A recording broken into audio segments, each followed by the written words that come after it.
December 1944. The Ardennes forest and cold, silent and deadly. Snow fell like ash over Europe's frozen graveyard as American soldiers dug deep into the icy earth, waiting for an enemy they couldn't see but could always feel. Somewhere in that blinding storm of war stood a single man, an American gunner, whose actions in 10 seconds would burn themselves into the legend of the U.S. Army. His name was Sergeant William Hartman, a 24-year-old artillery gunner from Ohio. For weeks, his unit had been battered by the German counterattack that would become known as the Battle of the Bulge, Hitler's desperate gamble to turn the war back in Germany's favor. The skies were grey, the roads slick with snow and blood, and morale was fading fast. But on one freezing morning near the village of Foy, Hartman would make a decision that changed everything.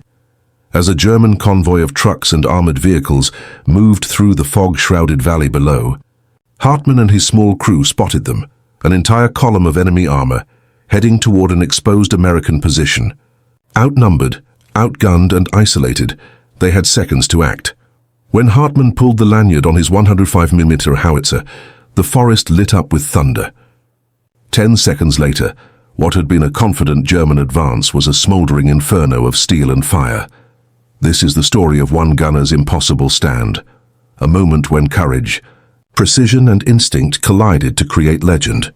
A story not of generals or strategy, but of one man and one gun who turned the tide of a battle and proved that sometimes one soldier really can change the course of history. By the end of 1944, Europe was a continent on fire and ice. The Allies had stormed the beaches of Normandy 6 months earlier and were pressing hard toward Germany. It seemed like the war was finally tilting toward its end. But deep in the frozen wilderness of the Ardennes, Hitler was preparing one last desperate gamble. A surprise offensive meant to split the Allied lines, recapture Antwerp, and force a truce on German terms. What no one expected was how brutally the winter itself would fight alongside him. For the Americans stationed along the Ardennes front, the forest became a living nightmare. Temperatures plunged far below freezing, snow piled up to the knees, and supplies were running dangerously thin. Radios crackled with incomplete orders. Fog blanketed everything. Many soldiers didn't even have proper winter uniforms, their thin gloves and summer boots barely enough to keep frostbite away. It was a world painted in grey and silence, where the only color came from the orange flash of artillery. Sergeant William Hartman's artillery battery had been dug into the edge of a frozen field near a small Belgian village. The men had been there for days, half-starved, half asleep, and completely exhausted. The snow clung to their faces like cold ash as they worked their howitzer positions, adjusting range, cleaning barrels, and listening for the low growl of approaching tanks that could appear from the fog at any moment. The sound of distant engines haunted them more than gunfire. It meant the enemy was moving again. Hartman was 24 years old, quiet, composed, a man whose steady hands made him one of the best gunners in his unit. He had grown up in rural Ohio, the son of a machinist, and had joined the army in 1942. By 1944, he'd already fought in France and seen the brutal heart of war. But the Ardennes was something else entirely. It was a place where even the earth seemed to conspire against the living. The Germans struck without warning. In the early hours of December 16th, the stillness of the forest shattered under the thunder of artillery. Shells rained down on American positions, tearing through trees and men alike. The ground shook as panzers rolled forward through the snow. The once quiet woods became a storm of fire, metal, and screams. Hartman and his crew leapt into action, returning fire even as splinters and frozen dirt rained over them. For days, the fighting was chaos. Reports came in that entire American divisions were being encircled. Bridges were destroyed, roads cut off. The Germans were moving fast, striking hard with Tiger tanks and experienced SS troops. The front lines were collapsing. Yet Hartman's unit held their position. They fired until the barrels of their guns glowed red, using every shell they had to slow the advance. At night, the cold became unbearable. Men huddled in shell holes, wrapping their feet in rags to stop frostbite. Some lit small fires under the barrels of their howitzers to keep the metal from freezing solid. Hartman barely slept. His eyes were always fixed on the horizon, waiting for movement.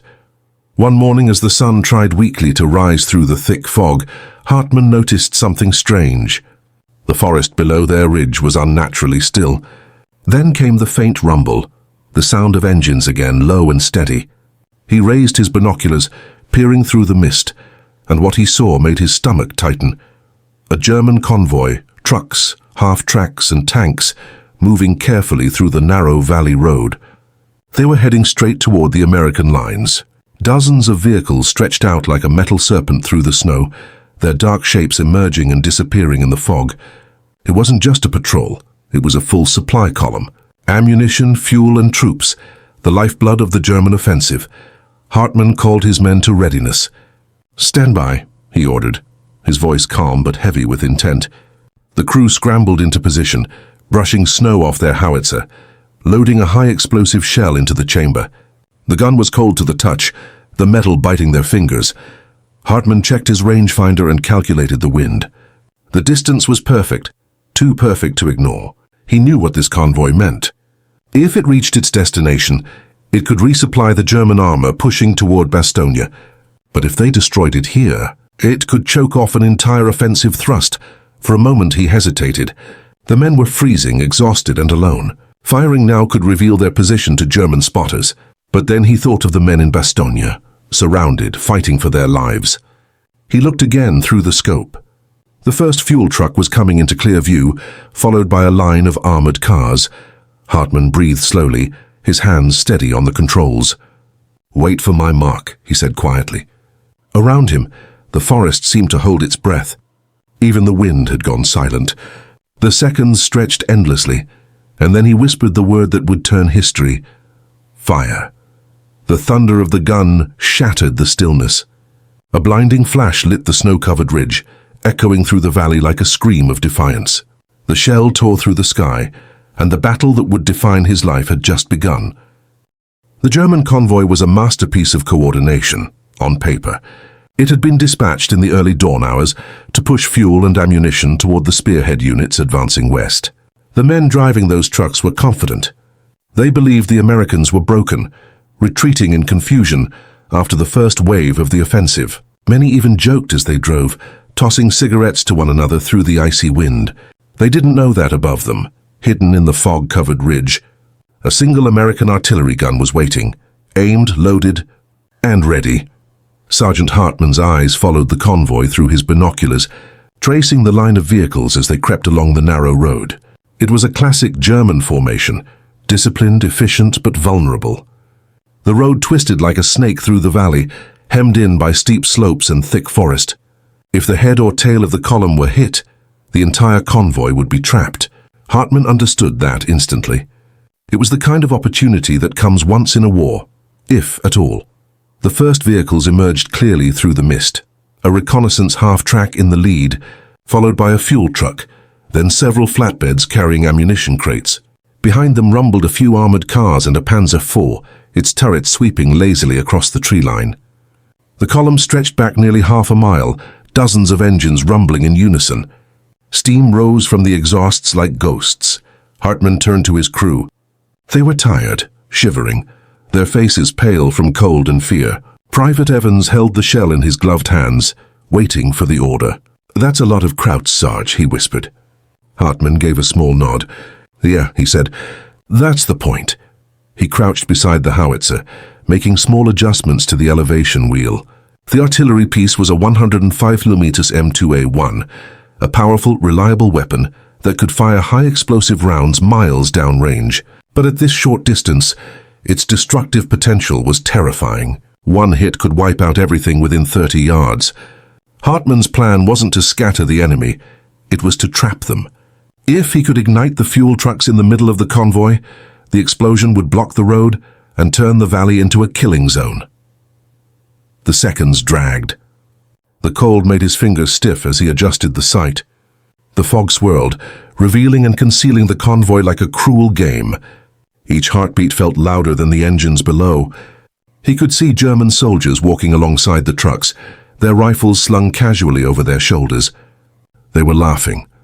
One of them tossed a snowball at another. It was an image Hartman would remember for the rest of his life. Men laughing moments before hell found them. He steadied his breath. Elevation set. Range 1200. He spoke softly like a man saying a prayer. Load high explosive. Target, second vehicle in line. Evans slid the shell into the chamber with a heavy metallic click. The gunner's hand gripped the firing lanyard, waiting. On my mark, Hartman said again. He glanced one last time through the binoculars. The second vehicle, a large fuel truck, was now perfectly in position. Its cylindrical tank gleamed faintly through the fog. Hartman knew that if he struck it dead center, the result would be catastrophic. But that was exactly what he needed. He inhaled deeply, his mind suddenly clear. The world shrank to a single point of focus. The line of the sight, the range numbers, the enemy below. Fire! The howitzer roared to life with a concussive blast. The recoil slammed through the ground, shaking snow off the trees. The shell arced out of sight, disappearing into the mist for a brief second before the valley erupted. The explosion was instant, deafening, blinding. A column of fire rose high into the sky as the fuel truck detonated. The shockwave rolled up the ridge, rattling the gun and throwing snow into the air. For a heartbeat, everything was silent. Then came the second explosion. As the flames reached the ammunition truck behind it, Hartman's crew ducked as shards of metal and burning debris rained down across the forest. Through the binoculars he could see the fire spreading, trucks igniting one after another, their engines cooking off, soldiers diving for cover. The narrow road turned into a furnace. Flames licked up the side of the ridge, black smoke curling into the grey sky. The Germans were shouting now, scrambling to escape, some firing blindly into the trees. The lead vehicle tried to reverse, but crashed into the one behind it. Panic rippled through the column. Hartman's crew reloaded, muscles moving on instinct. "Fire again!" he shouted. The second shell landed near the middle of the convoy, triggering another explosion that shook the ground beneath them. In the space of less than 10 seconds, an entire German supply line was in ruins. The road that had been filled with laughter and engines was now a line of burning wrecks. The snow around it melted into black mud, stained with oil and smoke. Hartman lowered his binoculars. His crew stared at him in stunned silence, the reality of what they had just done sinking in. He exhaled, the fog of his breath mingling with the smoke rising from the valley. "Reload," he said quietly. "We're not done yet." Below, the German convoy burned like a scar across the white landscape, a moment of devastation that would echo long after the snow had fallen again. The world seemed to stop for those 10 seconds. The sound of the howitzer had cracked through the morning silence like a thunderclap, and now the valley below was a vision of fire and chaos. Hartman's first shell had struck the lead fuel truck dead center, and the result was beyond anything even he had imagined. The explosion tore through the convoy with apocalyptic force. Fire leapt 50 feet into the sky, curling through the fog and setting the trees along the roadside ablaze. What had been a neat, disciplined German column moments earlier was now a nightmare of smoke, shrapnel and screams. The shockwave hit Hartman's ridge like a physical blow.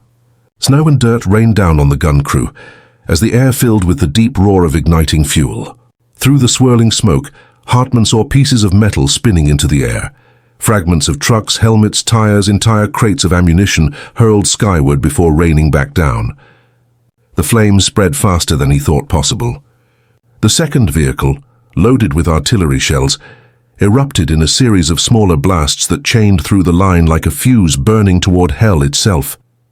Down below, German soldiers ran in every direction. Some threw themselves into the ditches, others tried to detach trucks from their trailers or pull wounded comrades out of the inferno.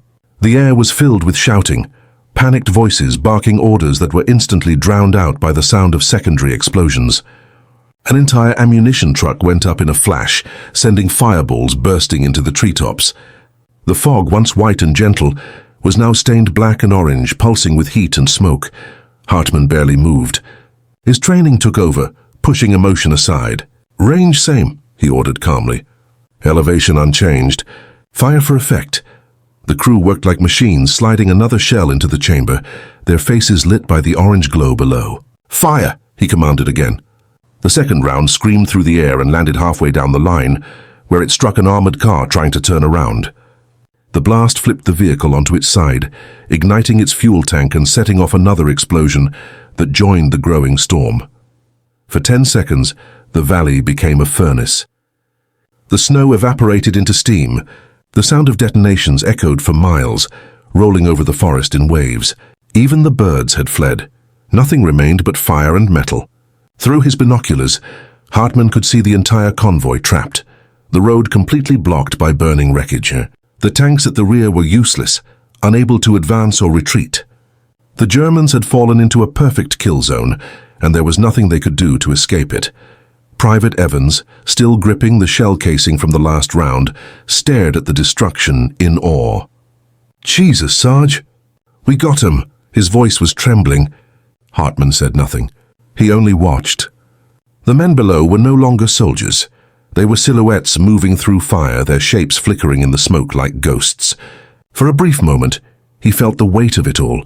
The human cost, the faces behind the uniforms, the reality that in 10 seconds he had ended dozens of lives.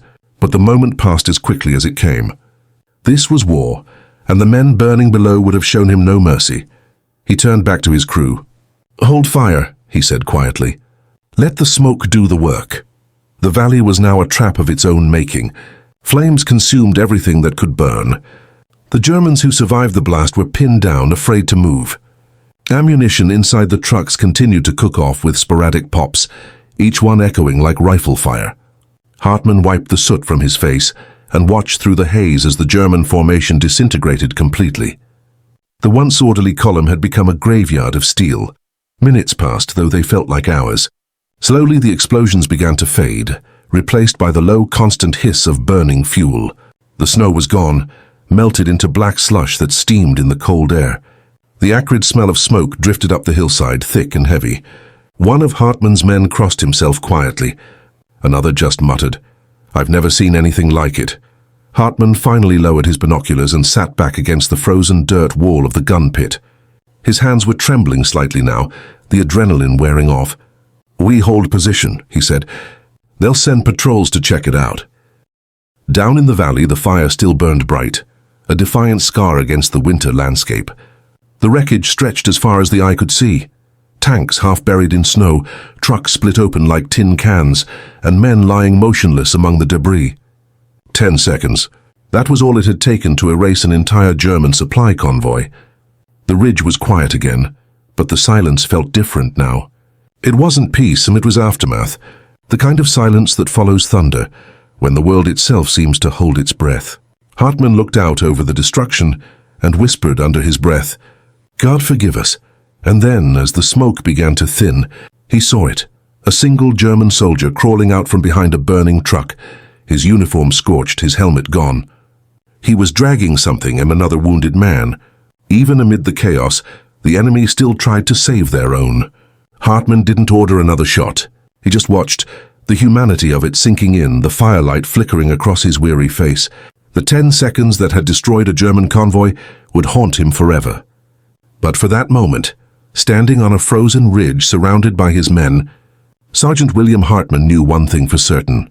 They had survived. And their line would hold. In the days that followed the destruction of the convoy, word of Hartman's actions spread quietly through the ranks. It wasn't the kind of story that appeared in official reports or made its way to headquarters right away. It began as whispers passed between freezing soldiers huddled around ration fires. Men from nearby units spoke about a ridge in the Ardennes, where one American gun crew had wiped out an entire German supply column in seconds. Some thought it was a myth, an exaggeration told to boost morale, but the results were real, and every officer in that sector soon felt their impact. The fire Hartman unleashed had not only destroyed fuel and ammunition, it had choked a critical supply artery for the German offensive. The road his unit had targeted was one of the few routes wide enough to handle tanks and supply trucks moving toward Bastogne. Now it was a corridor of wreckage. The twisted remains of vehicles blocked it completely, and the fires had melted the snow into thick mud, making it impassable even for tracked vehicles. For 2 days, German engineers tried to clear the road, but continued Allied shelling and freezing temperatures made it impossible. That delay changed everything. Units of the 101st Airborne Division were still holding the town of Bastogne, surrounded and desperately waiting for reinforcements. Every hour mattered. Hartman's ambush had bought them precious time. By the time the Germans managed to reroute their columns, The window for their rapid advance had already closed. The Wehrmacht's offensive, once sharp and terrifying, began to slow, its fuel reserves dwindling, its momentum bleeding away in the snow. In the American command posts miles away, intelligence officers began piecing together reports from the front. Radio intercepts told of massive German losses and road blockages due to fire. When air reconnaissance finally confirmed the destruction, they realized how significant it truly was. One isolated artillery crew firing from a ridge had crippled an entire convoy and forced the enemy to divert critical supplies. It was a small victory, but in a campaign defined by inches and hours, it was a turning point. Hartman and his men didn't know any of this at first. They remained at their position for 2 more days, bracing for retaliation that never came. The forest was eerily quiet now, filled only with the distant crackle of cooling metal and the occasional pop of exploding ammunition buried under the snow. The ridge, once their death trap, had become their sanctuary. They held their ground, cold and exhausted, watching over a valley that had become a graveyard of German steel. When a patrol from the 2nd Infantry Division finally reached them, the soldiers could hardly believe what they saw. The ground below was scorched black. Trucks and tanks lay piled on top of one another, some half buried in the snow, others still smoldering. The heat had warped the steel and shattered glass into jagged crystals. The air was thick with the acrid smell of oil and burned rubber. It was as if a storm of fire had swept through the valley and vanished. One of the scouts climbed up to Hartman's position and shook his head in disbelief. "How many guns did you have up here?" he asked. Hartman replied simply, "Just the one." The man stared at him for a long moment before muttering, "Hell of a shot, Sergeant." When the battalion commander received the after-action report, he read it twice. A single howitzer crew, cut off and under freezing conditions, had managed to halt a German convoy that was meant to resupply a frontline division. The commander recommended Hartman and his team for commendation, but the paperwork took months to process. In the chaos of the Battle of the Bulge, individual acts of valor often went unnoticed. Still, within the 2nd Division, the men knew. They started calling him the Gunner of Foy Ridge, but for Hartman recognition meant little. He wasn't thinking about medals or glory, only the faces of his men and the silence that followed the battle. He still woke up at night hearing the sound of explosions, the roar of that first shell echoing in his ears. Every time he looked out over the snow-covered forest, he could almost see the fire again, the orange glow cutting through the grey mist. The valley lit up like the end of the world. As the days went on, the tide of the battle turned. The skies finally cleared, allowing Allied aircraft to fly again. P-47 Thunderbolts and British Typhoons roared overhead, striking German positions with relentless precision. The once unstoppable German advance began to crumble under the combined pressure of ground resistance and aerial bombardment. The fire that Hartman had started, both literal and symbolic, had spread far beyond his ridge. By late January, the German army was in retreat. Bastogne was relieved, the Ardennes offensive broken. The Allies pushed east again, slowly, painfully toward the heart of Germany. For most, it was just another chapter in the brutal march toward victory. But for those who had fought in the snow-choked forests and lived through those desperate weeks, it was proof that even in the darkest moments, small acts of defiance could change the course of the war. Hartman never called it heroism. When his commanding officer later praised him for his extraordinary initiative under fire, Hartman only shook his head and said, "We were lucky." That's all. But the truth was different. Luck might have aimed the shell, but it was courage that pulled the trigger. When the battle finally ended, and the smoke cleared from the frozen forest, Sergeant Daniel Hartman and his crew were no longer the same men who had climbed that ridge days earlier. The silence that followed was heavy, not the peace of victory, but the eerie calm that comes after too much destruction. The snow had turned grey from soot and ash, and every gust of wind carried the burnt smell of oil, metal, and death. The ridge that had once been their post was now littered with spent shell casings, shattered helmets, and the blackened remains of trees ripped apart by the concussion of their own fire. For the first time in days, Hartman allowed himself to breathe deeply. The world was quiet, but his mind was still echoing with the roar of the howitzer. As engineers arrived to clear the area, the true scale of what Hartman's crew had done became clear. The valley below looked like a scene from another world. Dozens of German vehicles, trucks, fuel carriers, half-tracks, even a few light tanks, were reduced to twisted wreckage. Some were still smouldering beneath the snow, their outlines softened by ice and ash. Bodies lay scattered where they had fallen, half buried by drifts. The devastation was complete.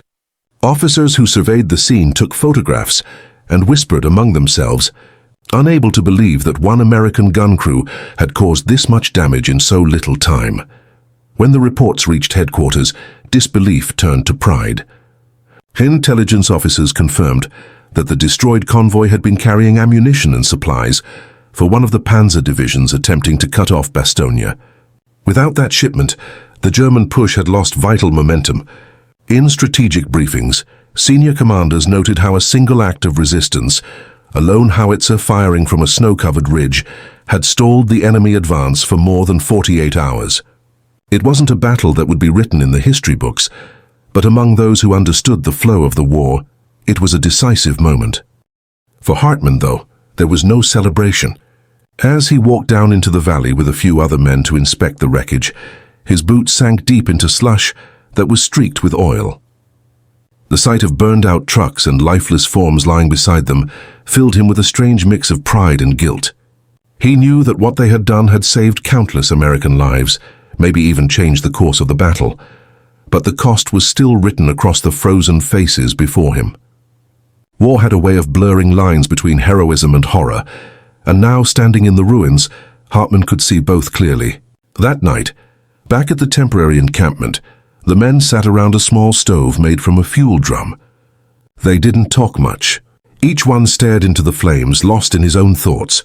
The adrenaline was gone, replaced by exhaustion so deep it was almost physical. Private Lewis, the youngest of the crew, broke the silence first. "I didn't think we were gonna make it," he muttered, staring at the floor. "When they started firing back, I thought that was it." Hartman nodded slowly. "We just did what we had to do," he said. "Nothing more, nothing less." But even as he spoke, he knew it wasn't entirely true. They hadn't just followed orders. They'd made a choice. When their communication lines were cut, when the Germans advanced and the cold bit deep into their bones, they could have fallen back like others had.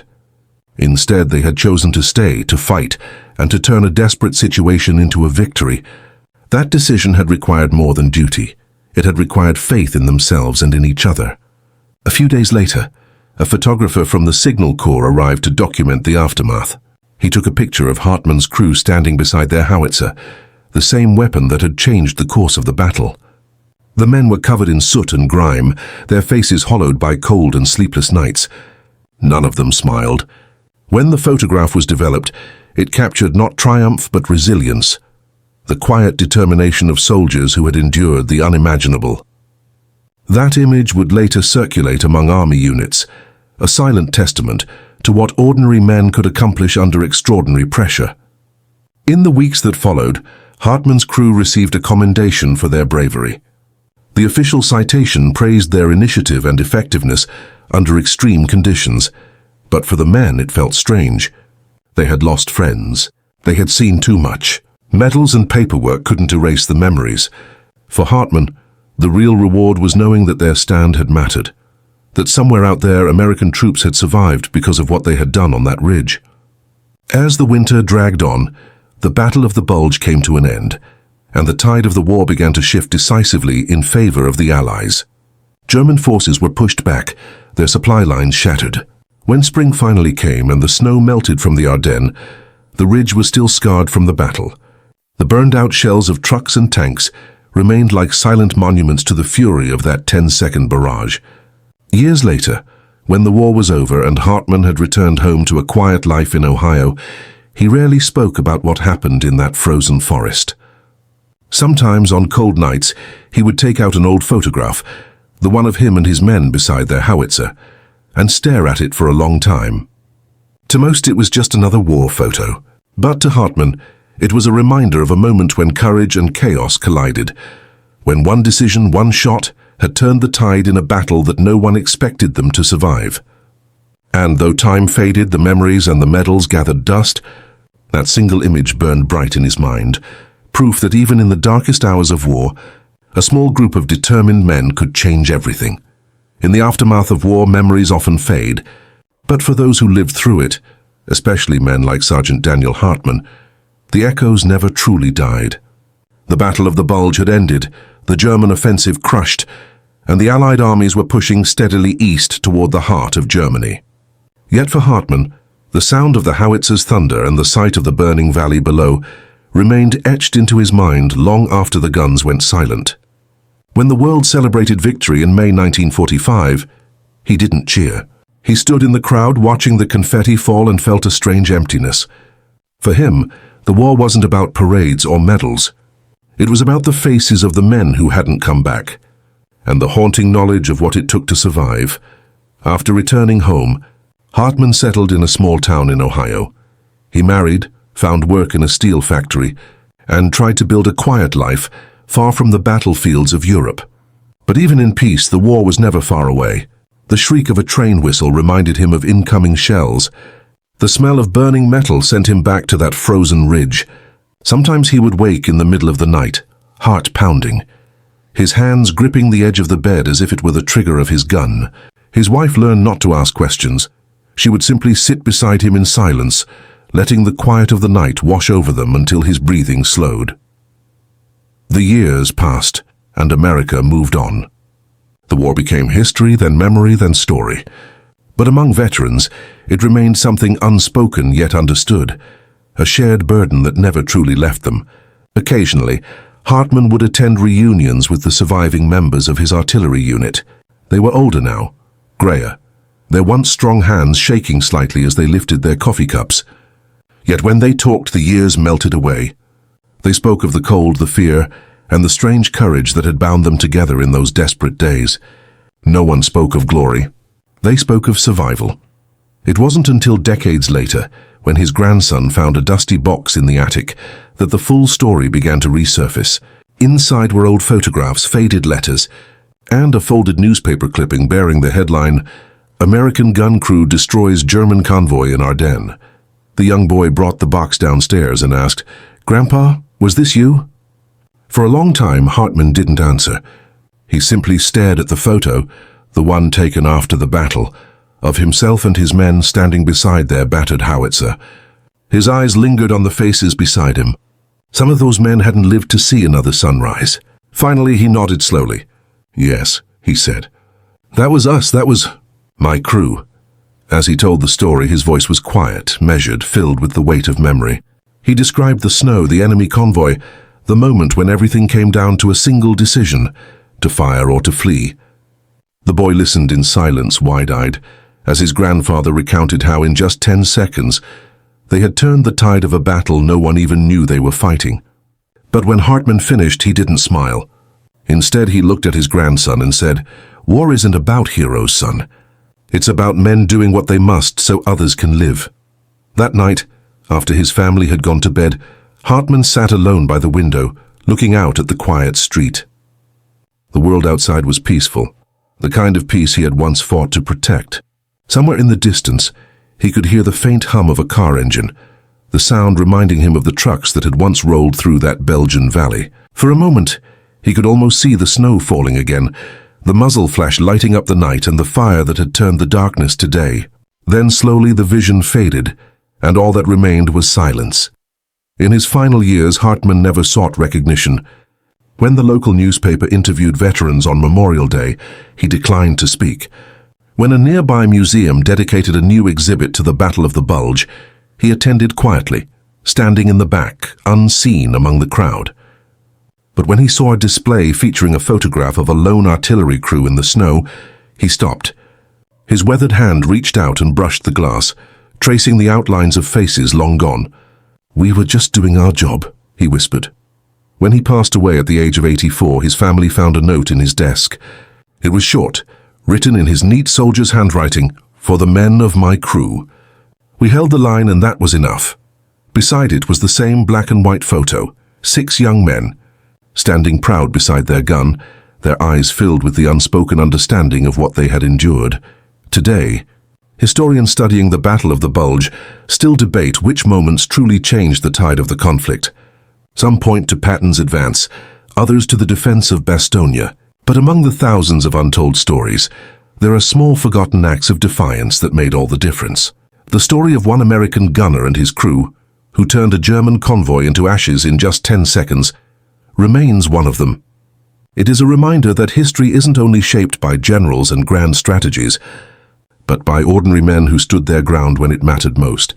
And somewhere, deep in the forests of Belgium, the ridge where it happened still stands, quiet, untouched, reclaimed by nature. Beneath the moss and the trees lie the remnants of metal and ash, faint echoes of that fiery night. The war is long over, but the land remembers.